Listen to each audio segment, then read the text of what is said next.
المطار فاضي حرفيا. بالنسبة لأشجار السيارات الجبل والغيم وبين المحيط، هذا صار جوا. كيفكن؟ شوفوا هاي الجبنة كتير بتشبه الشنكليش، ما حبيتها، ما لها نكهة أبدا. شوفوا هذا محل بقلاوة لبناني. عم ننزل نسبح، حيكون سحبتنا المي، شفت كيف؟ عم نتمشى مستمتعين على مهلنا والسيارات ورانا. حلو تشتغل بمكان مثل هاد، بتكون اطلالتك مثل هيك، كل رزة برزتها، نقدر نشوف منه البحر والغروب.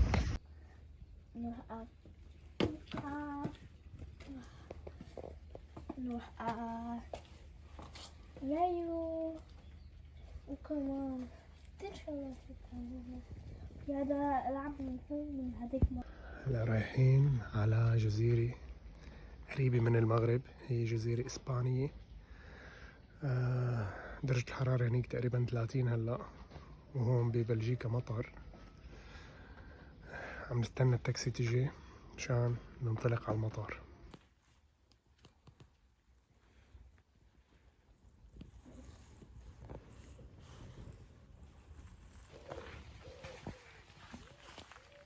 وين رايحين؟ هلا رايحين على تنريف. وين رايح جاد؟ اي كيفي. هلا رايحين على تنريفي، بس صرنا بتنريفي هنروح نسبح. هون في مطر صح؟ ايه هون في مطر كثير، وهناك في شمس.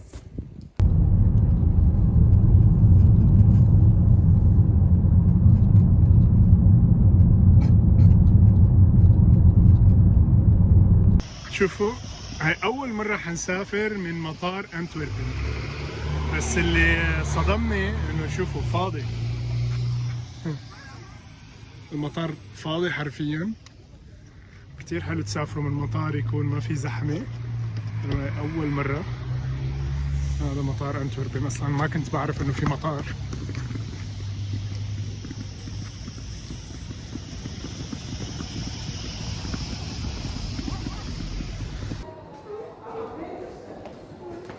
المطار كأنه بس لشركة توي. هلا شامي شي ريحة قهوة. هاي لك لك مو شغالة قهوة، مو شغالة. بيرفكت.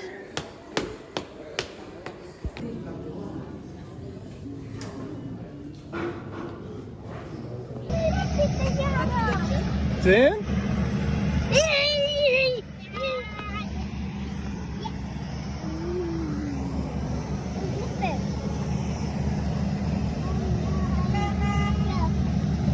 هاي شركة توي، غالبا من مطار أنتوربن بتطلع هاي الشركة.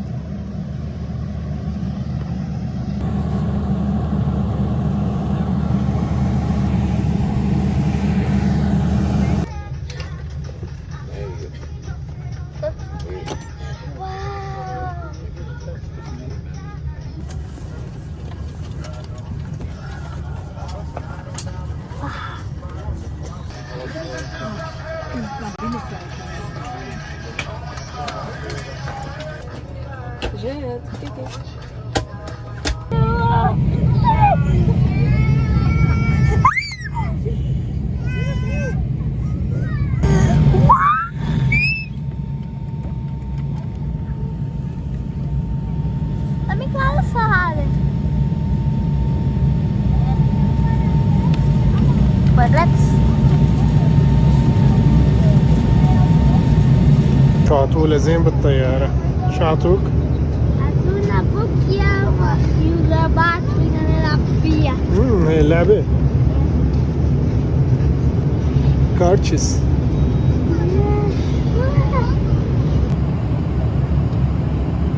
شو هاي؟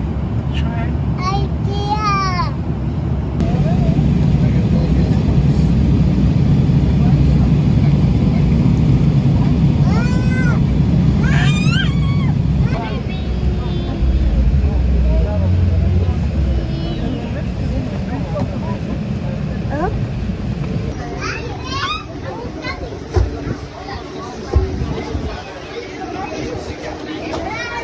حجزنا سيارة من اوتو ريزن، خليني احكي لكم تفاصيل بعد ما نروح ناخذ المفتاح. بالنسبة لإيجار السيارات، إذا دخلتوا على موقع بوكينج وحبيتوا تستأجروا سيارة، كل الشركات حيطلبوا منكم تأمين بين 300 و 2000 يورو.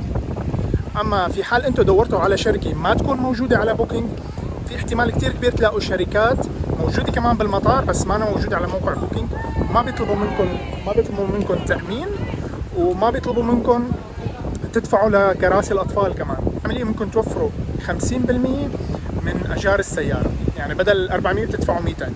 فما تستأجروا سيارات عن طريق موقع بوكينج، بل فوتوا على المكان اللي انتم رايحين له، دوروا بجوجل عن شركات سيارات، حتلاقوا أكيد أرخص من هاي المواقع الوسيطة.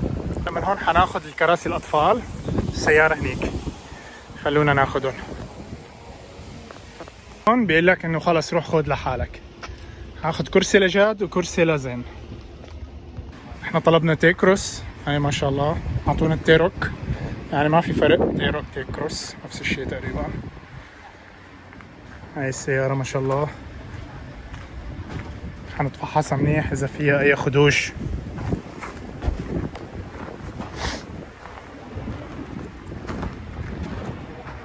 ما شاء الله السيارة كتير نظيفة، طبعا عليها تأمين شامل، وانا ضفت عليها تأمين ب 25 يورو. الو، كيفكن؟ وين رايحين؟ على البيت. على البيت، على الشاليه. على البيت تنرفي. ما شاء الله كثير حلوة. نصور. هذا منين؟ ها افتح.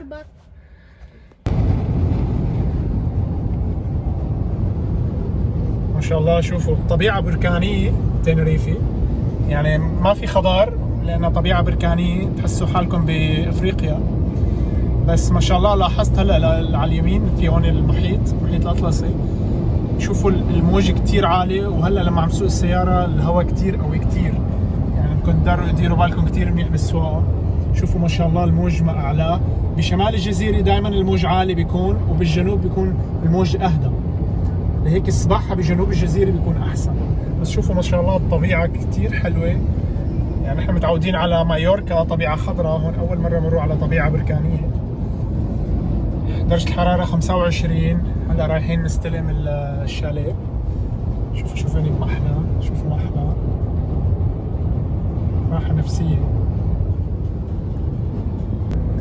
طبعا تنريف فيها كتير اكتيفيتيز، نشاطات حلوة حنجربها بهذا الفيديو. واشهر نشاط موجود هو نطلع على قمة جبل تيت اللي هو البركان.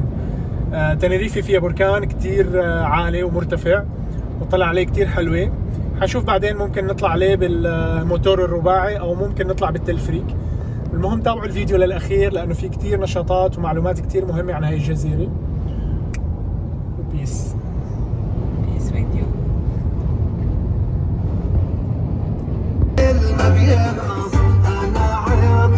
كنا هلا عم نحكي على الطبيعة البركانية، مشينا تقريبا 40 كيلو، شوفوا تغير المنظر تماما، يعني صار خضار. شوفوا المحيط ما شاء الله، شوفوا المحيط شو كبير. هلا حنقرب شوي تشوفوه.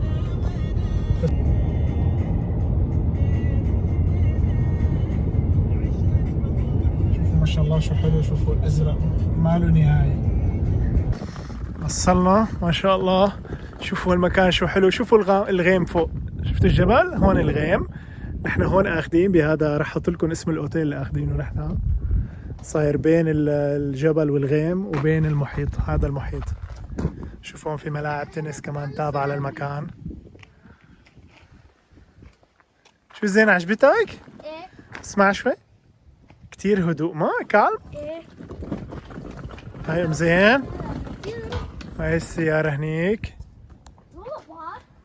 جد؟ عجبتك؟ شو عجبك هون؟ بلجيكا أحلى ولا إسبانيا؟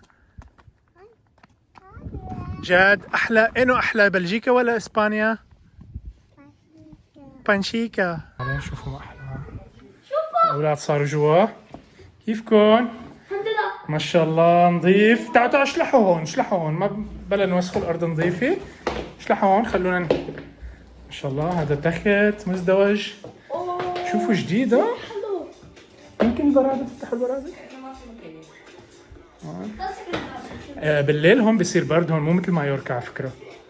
في هذا الراوتر الانترنت بس ما شاء الله كتير نظيف.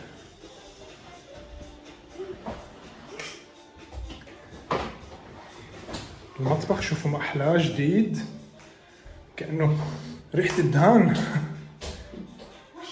ريحة الدهان. هاي براد.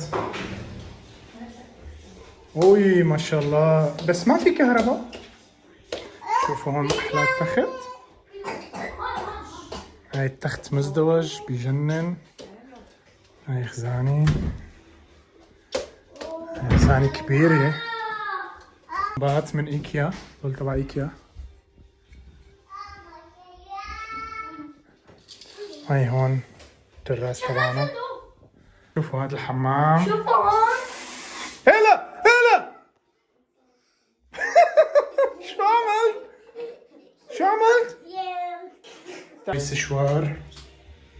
ما شاء الله الحمام كتير نظيف يعني منين بتعرفوا انه الحمام نظيف ولا لا؟ منين؟ مو من هون، من هون. هاي الناس اللي عندها مطاعم دائما لما تفوت على حمام بمطعم بس شوفوا ورا الباب اذا نظيف معناتها البيت نظيف او الحمام نظيف. هاي مناشف صابون فل. ما شاء الله كتير كتير حلو الفندق.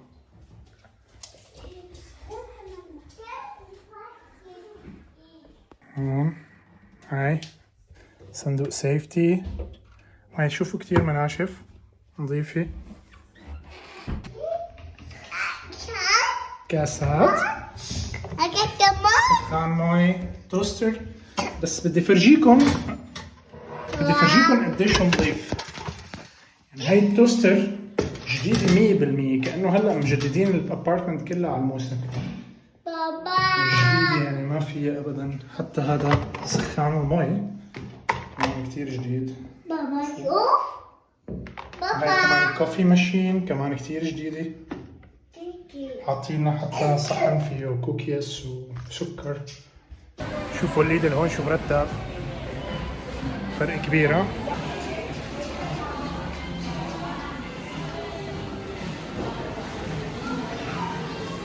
شوفوا شو حلو كتير نظيف. شوفوا مشمش بشهي. فواكه بإسبانيا كتير طيبة.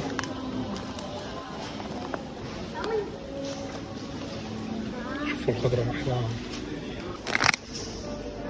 كتير حلو. 2 يورو 79 أرخص من بلجيكا. شوفوا بس الكرز بشهي. هلا هذه ببلجيكا حبتين بمدري قديش. شوفوا ما شاء الله كيلو كامل 6 يورو 39 بس بشهي منظر. شوفوا كمان اللي انتبهت له الوساعة. يعني شوفوا الحارات. شوفوا الحارة بتسع 4 أشخاص يعني كتير كتير كبير. العصائر ببلجيكا طبعا محرومين من العصائر. عندهم نوعين بس وغالي. شوفوا هاي الأنينة لتر. تيجي لتر يورو 95 يورو 60. في كل النكهات موجودة. ليكوا هاي التورتاية كتير طيبة كتير كتير. بطاطا وبيض. شوفوا كمان هاي بالرحل كتير حلوة لأنه بتنحط بالساندويش كتير طيبة. شوفوا كمان عندهم حمص هون.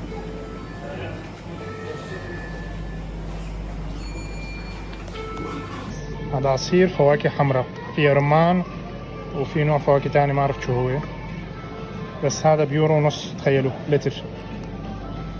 هيك شوفوا هاي الجبنة كتير بتشبه الشنكليش. مين بيعرف الشنكليش؟ هي لا هاي بتشبه الشنكليش. شكلها كتير طيب.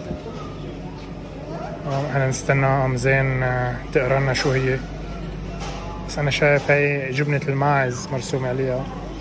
هاي بالزيتون. جبنة بالزيتون. جبنة دهن بالزيتون صح؟ يعني ذيك في كتير انواع ما موجود عنا منها. شوفي هاي ذيك مكبرة. هاي نفس الشركة ميلبورن. هي موجودة عنا كمان بس ما موجود نفسها، هي 300 جرام بيورو ونص. عن جد رخيصة. ما في حليب فريش عنا. شوفوا ما أحلاه ورخيص يعني. شوفوا بيورو 12 سنت يا بلاش لتر كامل. اليوغور حرفيا اليوغور لحاله عالم. يعني شوفون قديش انواع، شوفوا قديش انواع. هاي الجيلاتين الجيلي بس طبعا هذا متأكد مو حلال يعني اكيد. بس اليوغور عندهم كتير انواع.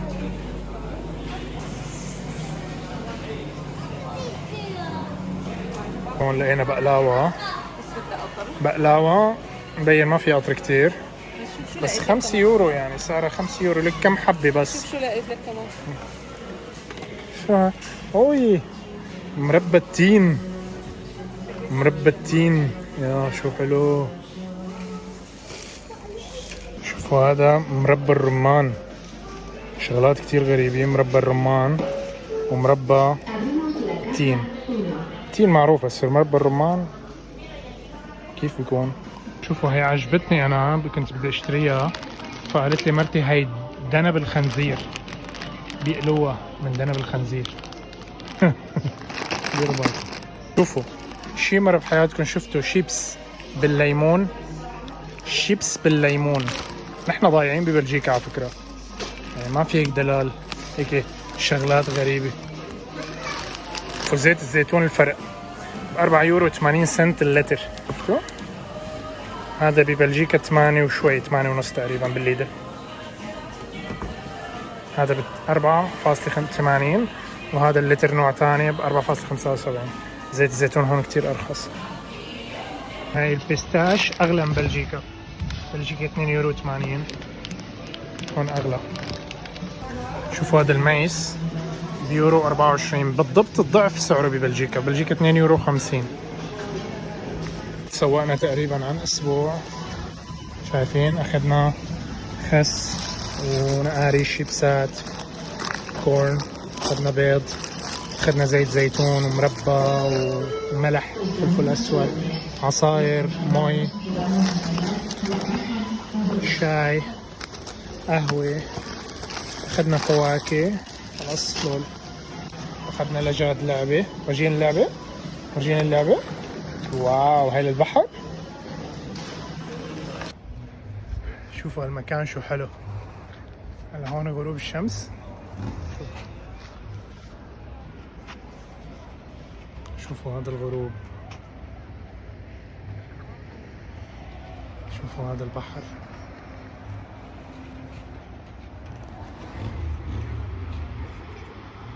يجنن.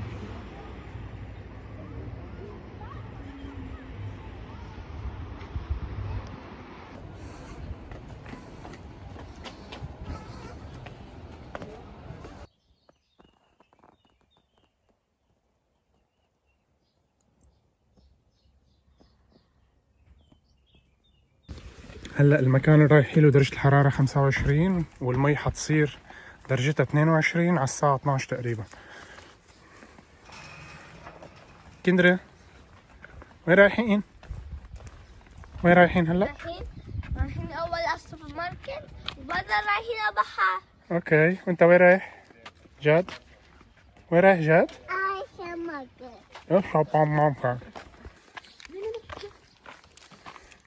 شو بدك توقع يا ابو زياد؟ يعني تعالوا نشوف. تعالوا نحط اغراضنا هون. جاد تقعد ورا هون؟ تقعد بالباجاج؟ لا. انت بدك تقعد بالباجاج. هي ما تشمس.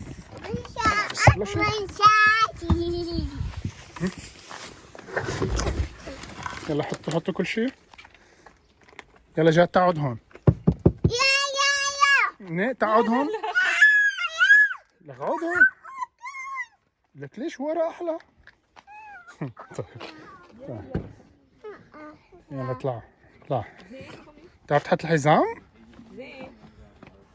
ساعدك؟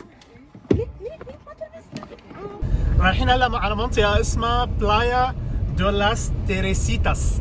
هي عبارة عن شط وميركادو او سوق شعبي وكورنيش. شوفوا ما شاء الله المناظر على الطريق. شوفوا الجبال كيف، يعني الحلو بتنريف انه في جبال صخريه وبركانيه وفي جبال خضراء كمان. شوفوا كيف، شوفوا ما شاء الله. شوفوا هذا منظر البحر وهذا الشارع بيجنن بهاي المنطقه. Turn left onto Calle Alcalde Jose Emilio Garcia Gomez. هلا هون حنروح على اليسار.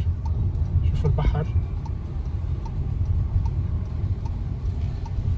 Continue for 800 meters. ما عرفت انا هون في اشاره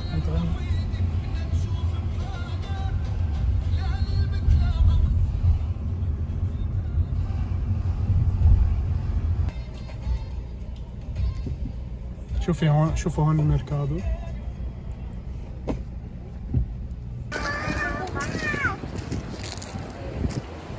شوفوا هذا هو الميركادو.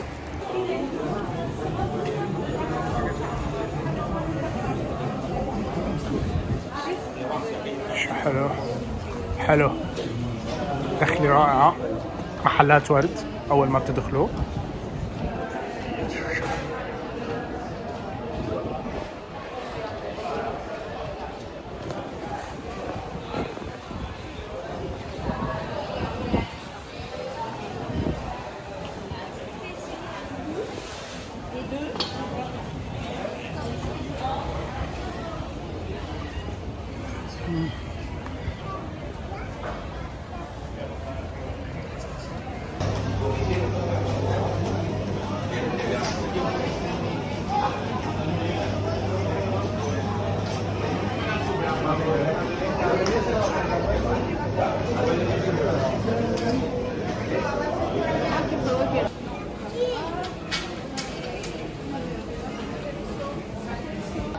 شوفوا هاي نحن بنقول لها اكيدينيا، بس شوفوا هون باسبانيا يعني بتنريف شوفوا حجمها ما اكبره، كثير حجمها كبير. هون المانجا كمان كيلو ب7 يورو و90 سنت. شوفوا انواع الفواكه. شوفوا هذا الموز لونه احمر. هناخد شوي من المانجو اوكي؟ ايه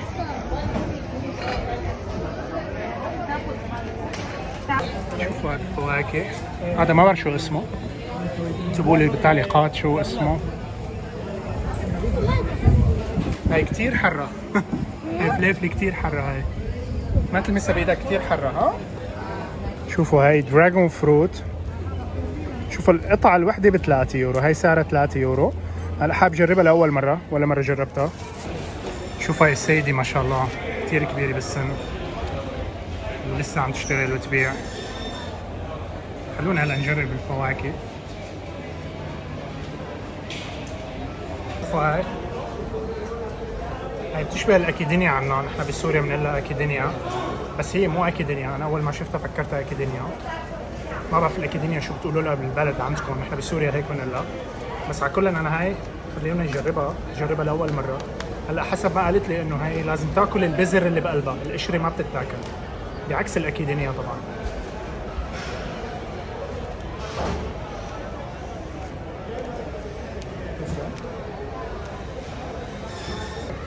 نجربه.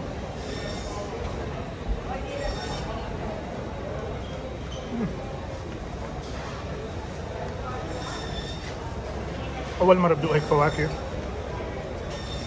شوفوا في طبق هون جيلاتينيه تحسوه مثل الجيلي، وهذا البذر لما بتمضغوه بيعطي طعم حموضه. تحسوا حالكم تاكلوا جيلي حامض.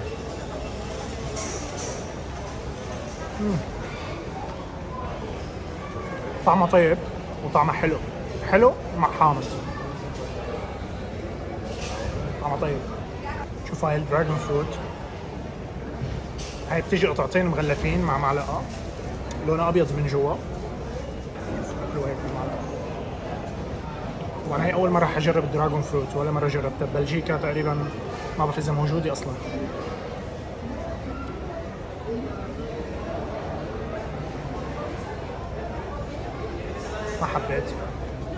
ما حبيتها كتير.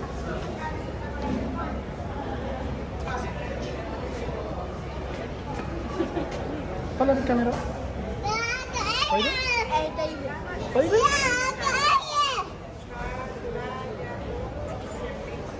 ما عجبتني انا الدراجون فروت. ليه؟ ما حبيتها، ما لها نكهة ابدا. جربي والله. كمان ما طعمها مثل خيار، مدري كيف.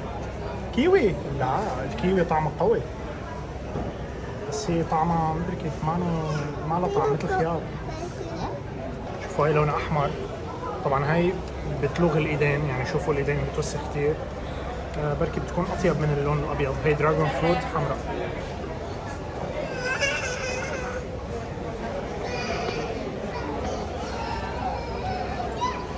طعمها مثل الشوندر.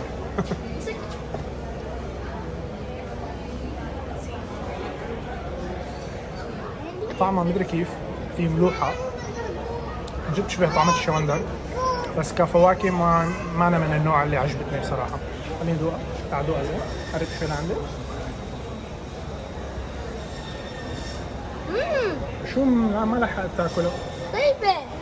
تمك صار أحمر. أنا تمي أحمر؟ طيبة عجبتك؟ أنا ما عجبتني. أنا ما عجبتني. زين عجبته، بس زين بيحب أي شيء، ما عنده مشكلة. شوفوا هذا محل بقلاوة لبناني. بقلاوة. شوفوا هذا معمول. هاي تمرية بتمر. هاي بتمر صح؟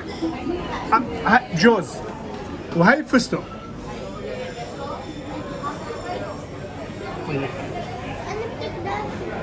كنافة.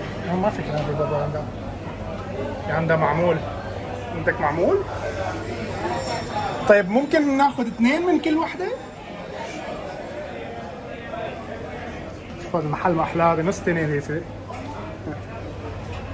هون في يالنجي كمان. هذا يالنجي ولا يبرق؟ يبرق. لا اليالنجي هو اللي بزيت. يالنجي. عرفتي شو؟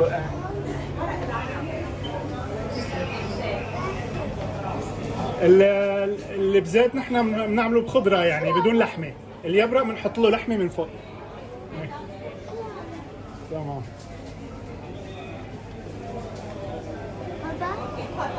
طيب 2 من هاي.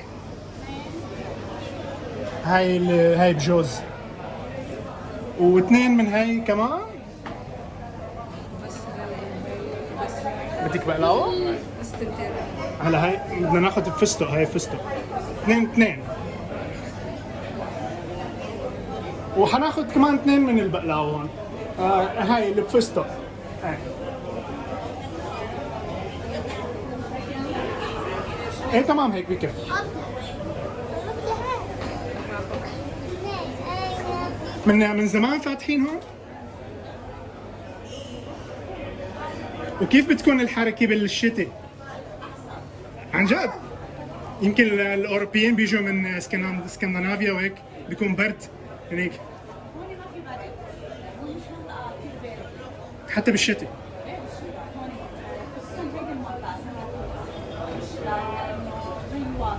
كثير حلو تلاقوا محل لبناني او محل عربي ببيع بقلاوة. خلونا نشوف هل يا ترى طعمتها مثل البقلاوة اللي نحن بنعرفها ولا لا. طيبة؟ شو بك؟ طيبة؟ طيبة. تعال زين دوقها. قرب نزل لك. نزل لك. بقول لك الكاميرا رأيك. طيبة؟ ليش خجلان؟ انت ما بتخجل. خلونا ندوقها. ما في حلا كثير.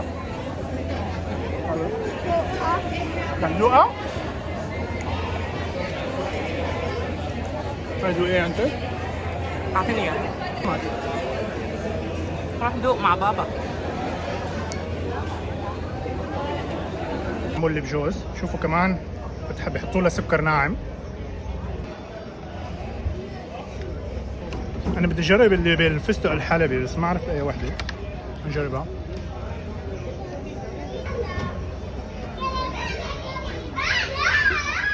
شكلها كتير غريب. اللون الاخضر هذا تبع الفستق ما انه طبيعي، كانه فيها صبغه، يعني ما حسيت انه فيها فستق حلبي عن جد.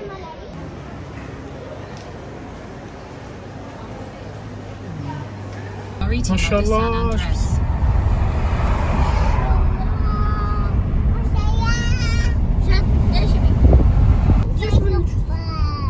مين بده يسبح؟ In 500 meters, there's a roundabout. Continue straight to stay on TF 121. شوف هالشط شو حلو. من الشط لكم.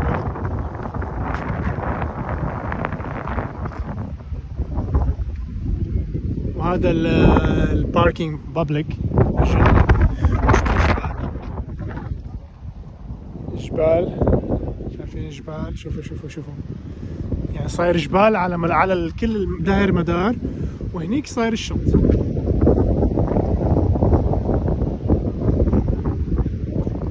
طبعا سألنا تشات جي بي تي، هذا رقم 1 بشمال جزيرة تنريف. كثير متحمسين ننزل نسبح، حيكون أول مرة رح نسبح فيها بهي الجزيرة. هذا اليوم الثاني طبعا. خلونا نعمل جولة بالشط.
شو بردان؟ برد؟ ما في برد بابا، في هواء بس ما في برد. شو رايك نروح على بلجيكا من هون؟ سباحة. اي خلينا نرجع جوا، اخذنا البحر اخذنا. دروب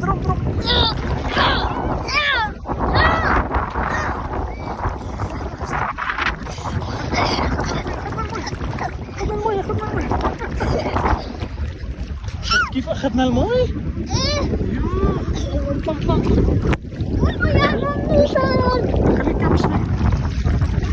خليك كامشني. خش برجلك. وين سحبتنا والله سحبتنا المي. انزل. سحبتنا المي، شفت كيف؟ والله سحبتنا من غير ما نحس. انا حسيت انه فجأة كنا واقفين على الارض، فجأة احنا عم نتمشى مستمتعين على مهلنا والسيارات ورانا. ليكي شوفي هون الجرف ما اكبره ما شاء الله.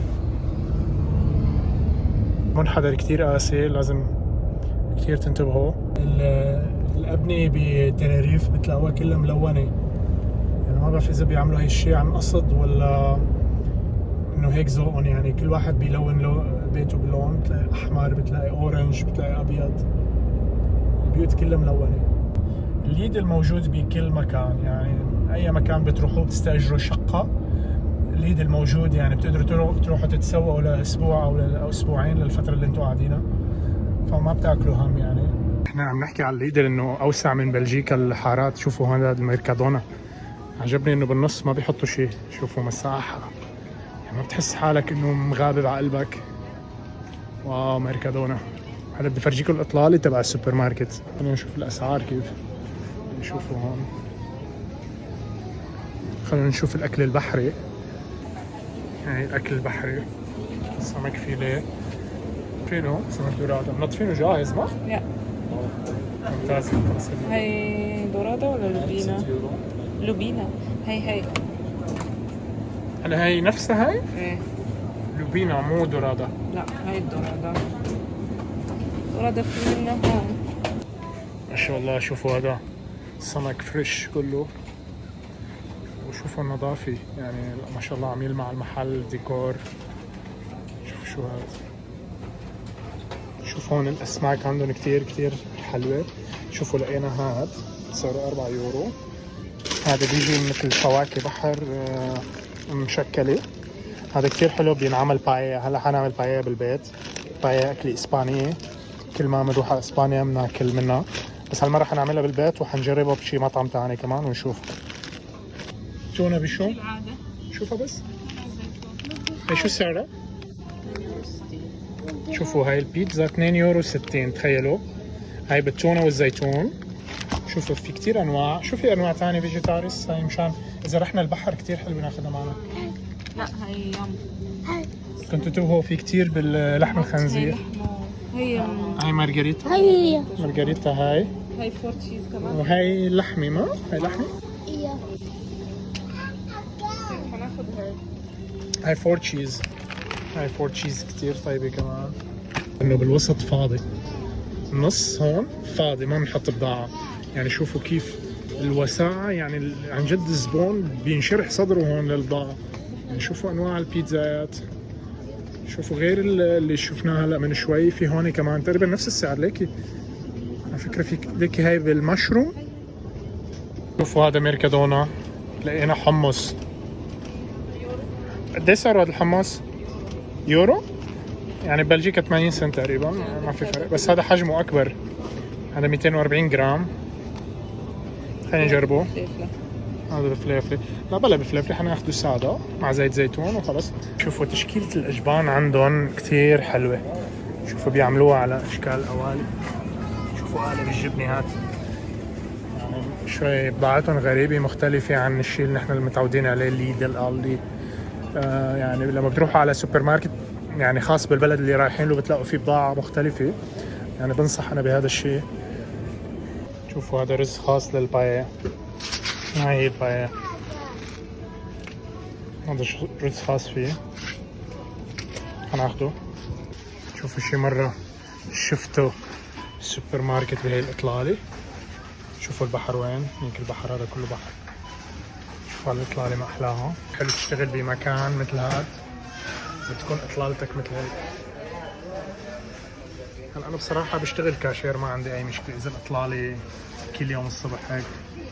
بس حابب شوف ايام المطر والبرد كيف بتكون هاي الاطلاله مع واصل. بس كتير حلو. شوفوا عم نعمل البايا. طبعا ما عندنا كل المكونات، حنشتغل بالشيء الموجود. هلا على فكره هني كله صدف. انا شايف بلح البحر هذا يعني بيتاكل بدقيقه. يعني شوفوا في بلح البحر وفي سمك فيليه وفي شريم. ليك هدول على فكره هلا طلعوا معك. حنقليه مع البصلي والفلافل وشوية توابل. حنغمره بالمي ونخليه يغلي كم غلوة. مطبخ مفتوح. نحن عملنا ابجريد للغرفة. نحن كانت الشاليه اللي كنا اخذينه كان تحت. هي انت وياه ليش عم تتضاربوا؟ هلا اخذنا شاليه اطلالة بحرية. يعني شايفين الطابق الثاني، وهنيك في جبل كتير حلو ما بعرف اذا مبين. بعدين حاخذكم جولة هون ان شاء الله. شوفوا كيف صارت. اخذ بما انه نص الكميه تقريبا كاسه ونص. اخذ من هاي المرق، هاي نص. شوي من بلح البحر، شوي بس كم قطعه. حطهم هيك مع الرز.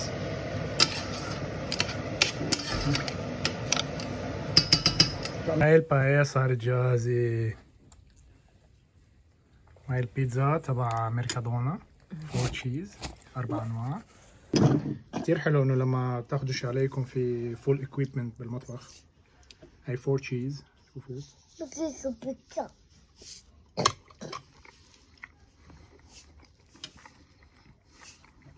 رائعة. يعني ابدا ما بتشبه البيتزات المشترية من السوبر ماركت العاديين. يعني فيها شيء مميز. انا كتير بحب الفور تشيز خصوصا عند دومينوز بيتزا ببلجيكا. هاي اكيد ما أنا مثلها بس ممتازة بالنسبة لسعرها. يعني كتير طيبة. الرز كل رزة برزتها.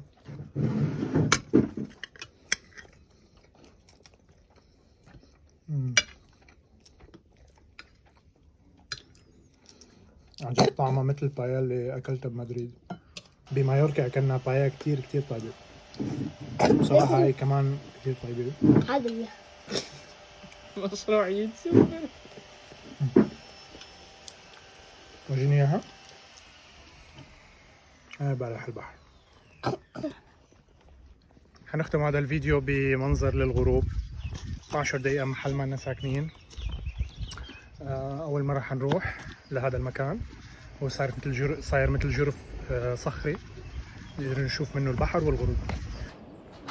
ما شاء الله عن جد ختامها مسك. مكان كتير حلو، واحد يقعد يتفكر بالحياة، يتفكر برب العالمين. ويعني سبحان الخالق سبحان الخالق. يعني أنا وقفت هون دخت، ما بالك على الجبال والهضاب والسهول. كيف رب العالمين خلق كل هذا الشيء، سبحان الله. شوفوا أحلى منظر للغروب. هون الغروب. يعني هلا حنقعد هون على الكراسي، ما عندنا شي ساعة. شكرا لأنكم تابعتوا الفيديو للأخير. أنا حاولت أصور كل شيء عملناه اليومين، وحنزل فيديوهات تانية أكيد. فلا تنسوا تشتركوا بالقناة وتفعلوا زر الجرس ليوصلكم الفيديوهات الجاية اللي حنزلها. ولا تنسوا أكيد زر اللايك. نشوفكم فيديو جديد. سلامات.